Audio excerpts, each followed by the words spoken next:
નમસ્કાર વિદ્યાર્થી મિત્રો, આજે આપણે ધોરણ 11 ગુજરાતી વિષયની અંદર દ્વિતીય પરીક્ષા 2025 માટેના મોસ્ટ આઈએમપી પ્રશ્નો એટલે કે મોટા પ્રશ્નો, અહેવાલ લેખન અને નિબંધ લેખન જોવાના છે.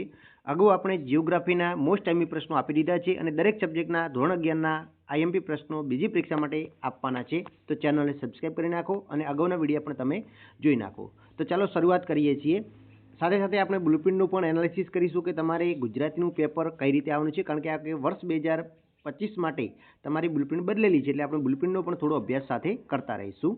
તો આપણે સૌપ્રથમ જોઈએ કે સેક્શન એની અંદર તમારે શું પૂછાશે. તો પહેલું તો હેતુલક્ષી પ્રશ્નો માગ્યા મુજબ એક પ્રશ્ન પૂછવાનો છે. આની અંદર શું હશે તો કે પાઠ કાવ્ય છે, કાવ્યના કવિ કોણ છે, એનો સાહિત્ય પ્રકાર શું છે, એવા પ્રશ્નો તમારે આ માટે તૈયાર કરવાના રહેશે. બરાબર, એટલે અનુક્રમણિકા તૈયાર કરો એટલે તમારું કામ થઈ જશે.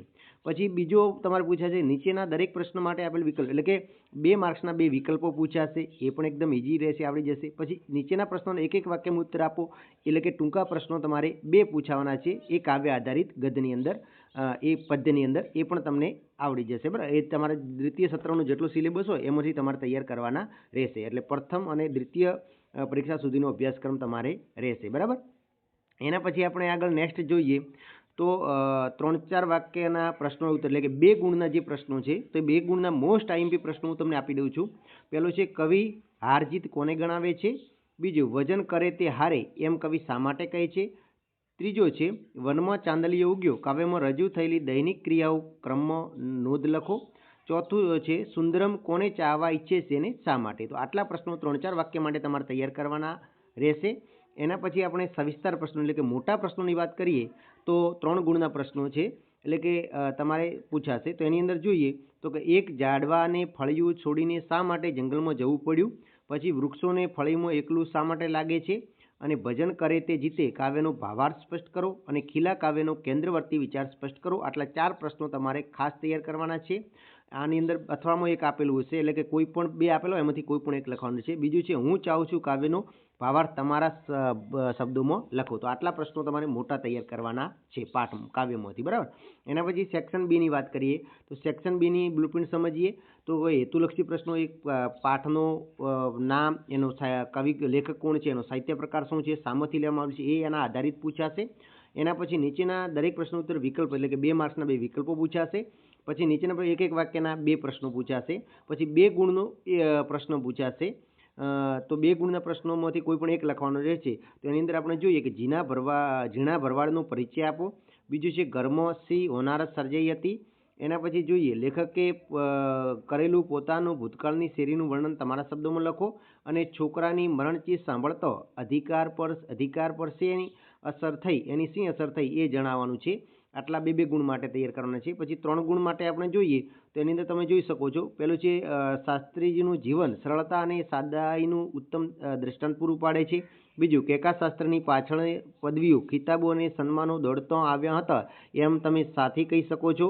પછી તોફાન દિનની ઉજવણી અને સંસ્થા ચલાવવાની કામગીરીનો વિચાર આખરે વિદ્યાર્થીઓને જ શા માટે બંધ રાખવો પડ્યો. અને કર્મનો હિસાબ દરેકે ચૂકવવો પડે છે, આ વિધાન કૃતિના આધારે સમજાવો. એના પછી છે માનવ સામાજિક અને સંવેદનશીલ જીવ છે, આ વિધાન એકાંકીના આધારે સમજાવો. પછી જીભ દ્વારા મનુષ્યની જાતિ આદિ બાબતોની માહિતી મળે છે, આ વિધાનની ચર્ચા દ્રષ્ટાંત કરવાની છે. અને મહારાજ ધર્માદાનું સી રીતે ખવાય વાક્યનું અર્થઘટન તમારે કરવાનું છે. એના પછી આપણે સેક્શન સી એટલે કે વ્યાકરણ વિભાગનું રહેશે. તો વ્યાકરણ વિભાગમાં કઈ રીતે પૂછાશે તો પ્રશ્ન ક્રમાંક 17 અને 18 એટલે કે અડધા ગુણના 2 પ્રશ્નો પૂછાશે. સમાનાર્થી શબ્દ તમારે શોધીને લખવાના છે. પછી આગળ જોઈએ તો વિરુદ્ધાર્થી શબ્દ પૂછાશે, એટલે કે વાક્ય રાખેલું છે એની અંદર એક રેખાંકિત શબ્દ છે, એનો વિરુદ્ધાર્થી શબ્દ આપી અને વાક્ય તમારે ફરીથી લખવાનું છે. આવા પણ 2 પૂછાશે. પછી શબ્દ સમૂહ માટે એક શબ્દ આપો, એટલે કે તમારે 3 પૂછાશે, એમાંથી કોઈ પણ 2 તમારે લખવાના રહેશે. એના પછી તળપદા શબ્દોનું શિષ્ટ રૂપ આપો, આમાં પણ 2 પૂછાશે, એમાંથી કોઈ પણ 2 તમારે લખવાના રહેશે. પછી જોડણી, સાચી જોડણી લખવાની રહેશે. એના પછી જોઈએ તો અર્થભેદ લખવાનો રહેશે. પછી રૂઢિપ્રયોગનો અર્થ આપી વાક્ય પ્રયોગ કરવાનો રહેશે કોઈ પણ એક. પછી સૂચના મુજબ તમારે કરવાના છે. તો સૂચના મુજબના 3 પૂછાશે, જેની અંદર કયા, એક તો કે વાક્યની અંદર પ્રત્યય સુધારો, પછી વાક્યમાં સંયોજક શોધો, અને વાક્યમાં વિભક્તિનો પ્રકાર ઓળખાવો. આટલા તમારે 3 માર્ક્સમાં પૂછાશે. બરાબર, તો વ્યાકરણ વિભાગ તમારે આટલું. એના પછી આગળ જોઈએ તો સંયોજક મૂકવાનું પણ પૂછાશે. આટલું તમારે વ્યાકરણ વિભાગની અંદર પૂછાશે. હવે આપણે સેક્શન ડીની વાત કરીએ તો સેક્શન ડીથી તમારે જોઈએ તો એની અંદર એક પદ્ય આપેલું હશે કાવ્ય, અને કાવ્યની આધારે એના પ્રશ્નોના જવાબ લખવાના રહેશે 4 ગુણ. પછી આગળ જોઈએ તો તમારે એક ફકરો આપેલો હશે, અને ફકરાના આધારે તમારે નીચે આપેલા પ્રશ્નોના 4 પ્રશ્નોના જવાબ લખવાના રહેશે, એના પણ 4 ગુણ. અને એક ફકરો આપેલો હોય એમાં વાક્યમાં યોગ્ય વિરામચિહ્ન મૂકી અને ફરીથી તમારે એને ફકરો લખવાનો રહેશે, એના તમને 2 ગુણ. એટલે આવી રીતે જોવા જઈએ તો 10 ગુણનું તમારે સેક્શન ડી રહેશે. હવે તમને આઈએમપી આપીએ તો પહેલાં તો તમારે સેક્શન એની અંદર 3 માર્ક્સનું એક શું પૂછાશે તો અહેવાલ લેખન પૂછાશે. તો મોસ્ટ આઈએમપી તમને અહીંયા અહેવાલ આપેલા છે. પહેલું છે રસ્તા પર થયેલા નાનકડા એક અકસ્માતનો અહેવાલ આશરે 100 શબ્દોમાં લખવાનો છે. પછી બીજું તમારી શાળામાં યોજેલ વૃક્ષારોપણના કાર્યક્રમનો આંખે દેખો અહેવાલ તમારે 100 શબ્દોમાં લખવાનો છે. ત્રીજું તમારા નિવૃત્ત થતા શિક્ષકની વિદાય સમારંભનો અહેવાલ આશરે 100 શબ્દોમાં તમારે લખવાનો છે. અને એના પછી તમારી શાળામાં યોજેલ શિયાળુ રમતોત્સવનો અથવા તો ખેલ મહાકુંભનો અહેવાલ તમારે 100 શબ્દોમાં લખવાનો રહેશે. તો આટલું તમારે અહેવાલ લેખન માટે ખાસ તૈયાર કરવાની છે.